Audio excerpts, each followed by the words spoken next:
There is an idea of a Patrick Bateman, some kind of abstraction, but there is no real me, only an entity, something illusory.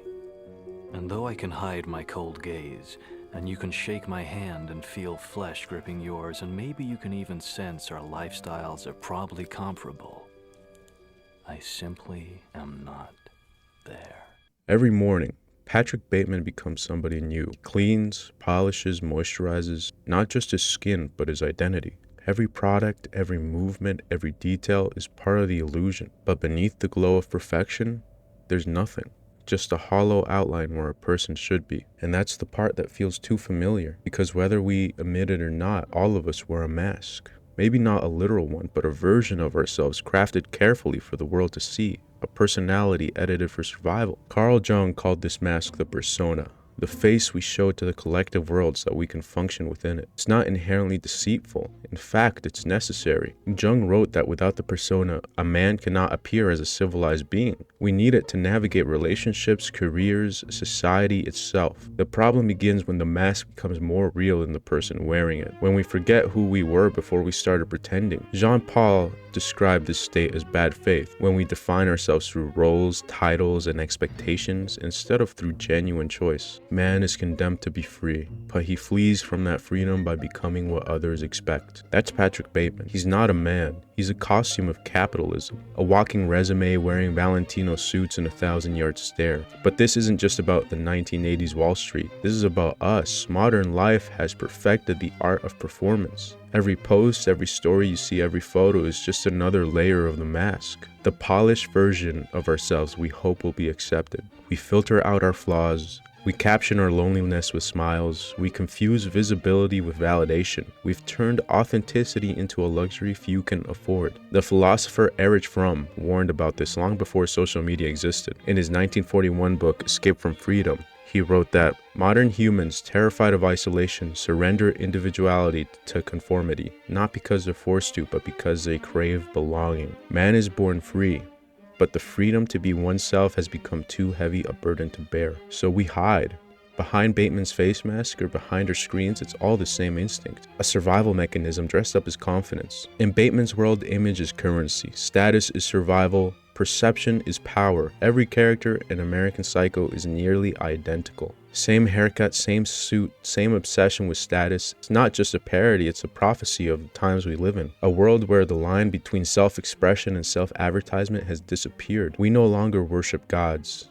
We worship appearances. And appearances demand sacrifice. Your time, your honesty, your peace. You learn to smile when you want to scream, to nod when you disagree, to act fine when you're falling apart. It's not just hypocrisy, it's adaptation, a response to a world that punishes transparency. When you spend years living like that, in a constant performance of being fine, something inside you begins to fracture. Jung warned that when we over-identify with the persona, the parts of ourselves that we repress, whether it be anger, fear, vulnerability, they don't disappear, they wait. He called this the shadow, and the longer you pretend, the darker it grows. Bateman's shadow manifests in violence.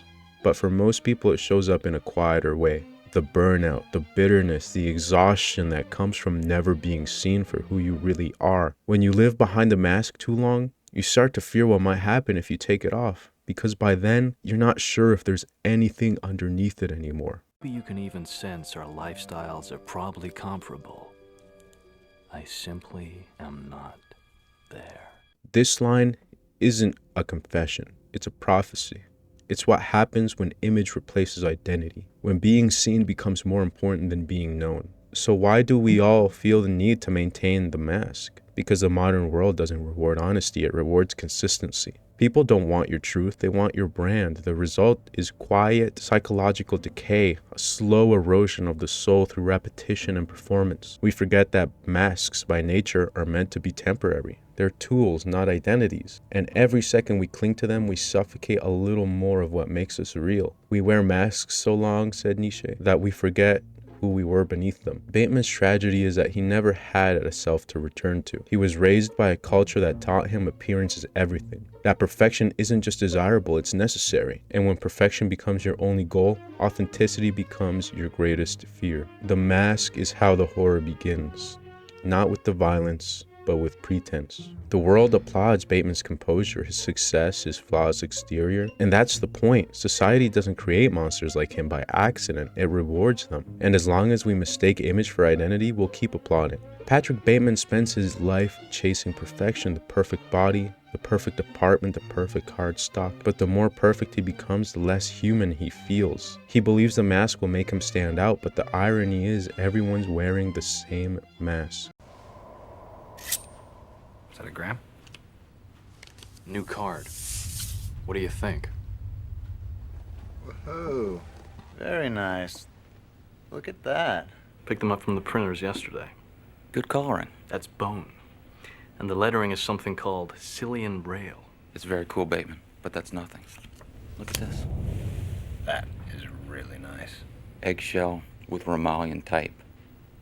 What do you think? Nice. Jesus. That is really super. How'd a nitwit like you get so tasteful? You ain't seen nothing yet. Raised lettering. Pale nimbus. White. Impressive. Very nice. Let's see Paul Allen's card.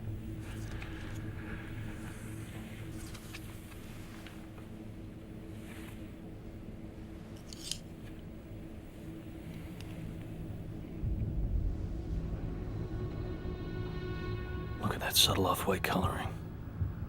The tasteful thickness of it. Oh my God. It even has a watermark. This scene is one of the most brilliant metaphors in modern cinema. Four men, indistinguishable in dress and demeanor, arguing over shades of white and font alignment. A war of appearances fought by men who all look the same. Bateman's obsession isn't with the card itself, it's with being seen as better, more refined, more elite, more exceptional. But in a culture built on imitation, distinction becomes impossible. Each man's identity has been outsourced to brands and trends. Even their rebellion has been pre-approved by the status quo. Friedrich Nietzsche warned of this over a century ago, what he called the herd mentality. When individuality becomes dangerous, people seek comfort in conformity.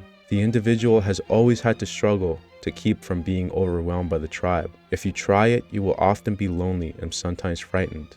But no price is too high to pay for the privilege of owning yourself. Bateman pays the opposite price. He trades himself away piece by piece for belonging, until there's nothing left of him. We'd like to think we're different, that our choices are our own, but much of modern life is just consumer archetype. From the way we talk to the clothes we wear to the artists we like, our sense of identity is constructed through products. In American Psycho, every character has the same haircut, the same job, the same taste in music, the same empty vocabulary of approval and excess. They don't connect, they compare. Their conversations aren't about meaning, they're about ranking. And this, more than anything, is the real horror of the film. Not the violence, but the vacuum. The vacuum of authenticity, where the soul has been replaced by a brand. Even Patrick's colleagues, the people who orbit his life daily, can't tell him apart from the rest of his co-workers. He spends his days constructing a flawless image, but in the eyes of the world, he's just another reflection. And that's the cruel irony of the pursuit of perfection. The closer you get to the ideal, the more you resemble everybody else chasing it. When everyone strives to be exceptional, distinction disappears and we become identical in our exhaustion. It's not just Bateman's mask that's suffocating him, it's the fact that everyone else is wearing one too. Today we live in an age where identity has become a product. Brand ourselves, package ourselves, sell fragments of our personality for approval. The philosopher Jean Baudrillard called this hyperreality. A world where representation becomes more real than the thing it represents. We live in a society of simulacra, he wrote, where the image replaces the real. Bateman isn't real, he's the image of success. And so are we in our own digital ways. The perfect feed, the curated self, the illusion of control that hides the decay underneath. We've traded authenticity for aesthetic, meaning for attention, connection for comparison. And beneath it all, a quiet terror grows. A fear if we stop performing, no one would care enough to even notice. I can't exactly show this next scene on YouTube, but I'll try to describe it as my best. After Bateman invites the two women over to his apartment, the scene of Bateman staring at himself in the mirror is not only a call to how self-obsessed he is with himself, he's checking that he still exists, that the reflection is still there, that there's something left to control. The more he polishes his image, the blurrier his soul becomes. In that moment, the film stops being about murder. It becomes a reflection of us. The endless loop of trying to stand out while doing exactly what everybody else is doing. The cycle of trying to be perfect while knowing perfection is the thing that erases you. That's why American Psycho still feels relevant decades later. It's not a story about greed, it's about identity, about how modern life convinces us that being someone is less important than looking like somebody. As the story progresses, Bateman begins to disassociate. The details blur names, faces, time itself. Reality becomes slippery, indistinct, and meaningless. But this isn't just psychosis, it's the natural outcome of a life where nothing is authentic. In the age of imitation, passion dies and with it the self. When everything is performative, nothing feels real. And when nothing feels real, violence becomes the last proof of existence. Because pain, unlike perfection, feels real. The tragedy of Patrick Bateman isn't that he's a monster, it's that he's normal. He's the logical product of a culture that demands perfection and punishes authenticity. He doesn't just wear a mask, he is the mask. And the world around him applauds the performance, because in the end, the true horror of American Psycho isn't that Patrick Bateman became something inhuman, it's that we can't tell the difference anymore. For most of American Psycho, Patrick Bateman's world feels immaculate. The suits, the dinners, the routines, all pristine, perfect. But perfection has a weight. And when that weight presses long enough, something underneath starts to break. What begins as composure turns into control. What begins as control turns into obsession. An obsession, when it can't find meaning, turns violent. Carl Jung once wrote, "Everyone carries a shadow, and the less it is embodied in conscious life, the blacker and denser it is." The shadow is everything we repress: rage, envy, weakness, desire. We bury these things deep because we're told they're unacceptable, but they never die, they just wait. Bateman's smile, his routines, his obsession with surface perfection, they're not signs of confidence, they're containment. He isn't proud of who he is, he's terrified of it. So he hides behind control, believing discipline will keep the darkness silent. But the more he suppresses it, the more it festers. And when repression meets emptiness, the result is chaos. Hey, Paul!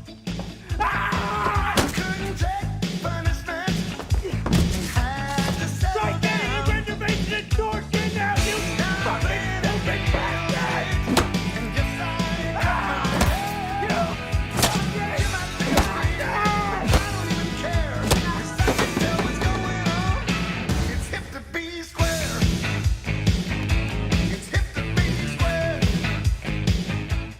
That scene isn't just about murder, it's about collapse. The shadow finally takes form. He's not looking at Paul Allen, he's looking at himself, at the mask falling away in real time. Sigmund Freud called repression cornerstone of civilization. Without it, society would dissolve into violence and desire, but he also warned that the more we repress, the more power those impulses gain. Unrepressed emotions never die. They are buried alive and come forth later in uglier ways. Bateman's repression isn't just personal, it's systemic. His entire world is built on denial. Polite conversation over moral decay, luxury over loneliness, status over soul. So when he kills, it isn't rebellion, it's expression. This is the only moment he feels real. The absurd cheerfulness in that moment, the dancing, the pop music, the corporate psychosis captures a terrifying truth. That the line between normalcy and insanity isn't a wall, it's a mirror. At this point, the film starts to fragment. Names blur, time skips, we can't tell what's real and what's imagined. That fragmentation isn't random, it's philosophical. Soren Kierkegaard described despair as the sickness unto death, the despair of not willing to be oneself. That's what's happening to Bateman. He doesn't want to be Patrick, but there's no one else left to be. When identity is built on performance, and performance has no purpose, the mind starts to turn on itself. He's not going insane. He's realizing he was never sane to begin with. This is the existential horror of the film. Not madness as a loss of control, but madness as self-awareness. When the persona dies, what's left is raw consciousness with nowhere to go. It's Bateman, Patrick Bateman. You're my lawyer, so I think you should know I've killed a lot of people. Some escort girls in an apartment uptown. Some homeless people, maybe 5 or 10. An NYU girl I met in Central Park. I left her in a parking lot behind some donut shop. I killed Bethany, my old girlfriend, with a nail gun. And Paul Allen. I killed Paul Allen with an axe in the face. His body is dissolving in a bathtub in Hell's Kitchen. So, I mean... Oh, I guess I'm a pretty, I guess I'm a pretty sick guy. For the first time, Bateman breaks down. No control, no composure, no script, just chaos and pleading. The shadow fully unleashed. Here's the tragedy. It's not a confession. It's a performance. He's still looking for validation even in guilt. Still desperate to be seen even if it's as a monster. This is where Nietzsche's warning becomes prophecy. When you gaze long enough into the abyss also gazes into you. Bateman has stared into his own emptiness for so long, it finally starts to stare back. And when you spend your life pretending, even your breakdown becomes an act. In the final third of the film, reality itself begins to disintegrate. The city bends around him, a surreal blur where actions have no consequences. He shoots a cop car and it explodes. He kills people in broad daylight and no one notices. He hides in an office trembling and even the police seem imaginary. This isn't surrealism for its own sake, it's a symbolic death of the external world. Once you lose authenticity, nothing outside you feels real anymore. That's why no one can tell him apart. This is why his crimes are ignored, why his confession means nothing. He's surrounded by masks, and when a man without a face screams, the world stays silent. The outer world mirrors his inner world, soulless, repetitive, unreal. For a brief second, Patrick Bateman seems to realize what he's become, but there's no redemption, no clarity, only the hollow echo of a man who mistook imitation for identity. Jung would say this is the moment the shadow devours the ego, when the lie finally consumes the liar. And that's the real horror. Not that Bateman's losing his mind, but that he's losing his place in the world. He's no longer a person, he's an idea collapsing under his own perfection. The cracks in the mask don't explode, they spread, quietly, invisibly, inevitably. Until one day you wake up and realize the person you've been pretending to be has replaced the one you were meant to become. Bateman isn't a warning about evil, he's a reflection of neglect. The neglect of self, buried under image, performance, and fear. Because if you spend long enough pretending to be human, eventually you'll forget how. When I named him to the U.S. Court of Appeals, the American Bar Association.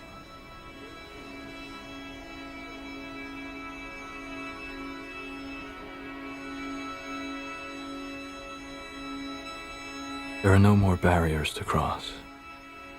All I have in common with the uncontrollable and the insane, the vicious and the evil, all the mayhem I have caused and my utter indifference toward it, I have now surpassed.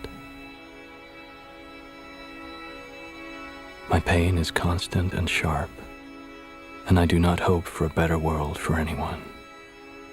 In fact, I want my pain to be inflicted on others. I want no one to escape. But even after admitting this, there is no catharsis.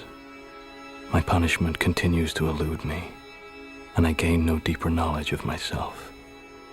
No new knowledge can be extracted from my telling. This confession has meant nothing.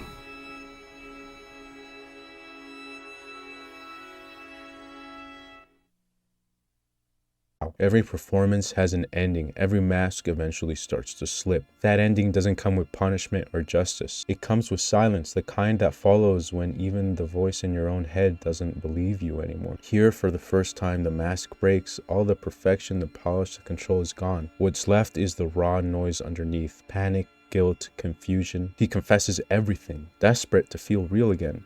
Desperate for anyone to tell him that what he's done matters. But nobody's listening, and that's the point. The voice on the other end isn't salvation, it's indifference. In a world built entirely on image, even guilt is just another performance. When morning comes, the world resets. The blood is gone, the bodies vanish, the city hums among as if nothing happened. That's when the horror shifts from violence to absurdity.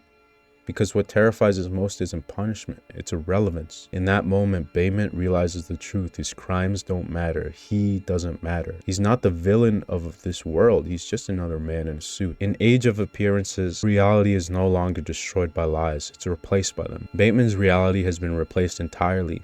He's not confessing into a moral universe, he's confessing into a void. Friedrich Nietzsche once warned, whoever fights monsters should see it, that in the process he does not become one. And when you gaze long into an abyss, the abyss gazes also into you. That's exactly what happens here. Bateman's entire life has been spent staring into that abyss. The hollow reflection of modern success, the endless repetition of wanting, consuming, and comparing. When he finally looks for something deeper, the abyss gazes back and there's nothing there. This is Nietzsche's death of God in human form, when the old values that gave meaning collapse, and all that remains is the echo of desire with no purpose.